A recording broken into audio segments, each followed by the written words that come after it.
Humingi na ng paumanhin ang driver ng bus na walang habas na umararo sa mga plastic barrier sa EDSA.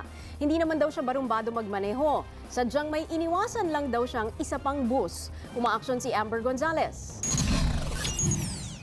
Ito ang nag-viral na video ng Joanna Jesh bus na umararo sa orange barrier sa EDSA Buendia noong Lunes. Sa lakas ng pagkakabangga, tumilapon at kumalat ang mga barrier sa southbound lane. Sa kabila ng insidente, makikitang dumiretso lang ang bus na parang walang nangyari. Ayon sa MMDA, agad ding nahuli ang driver ng bus na kinasuhan ng damage to property. Matapos imbestigahan, pinakawalan din si Labin at bumalik sa garahe ng Joanna Jesh. Pero kagabi, biglang pumunta sa opisina ng QCPD Press Corps si Labin. Pinagbantaan daw kasi siya ng gwardya ng kumpanya. Sinabi niya babarilin ako eh.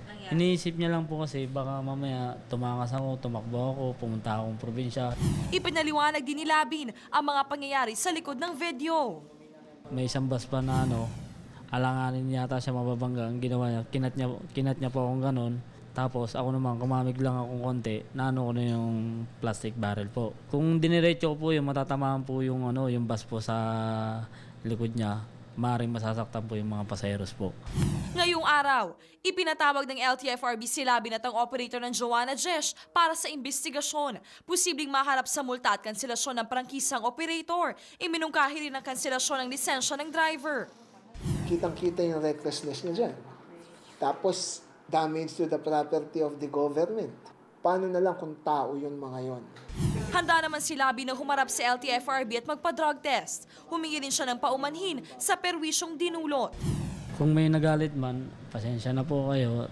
Next time, hindi na po ulitin. Kasi ako po, hindi po ako balasubas na driver po.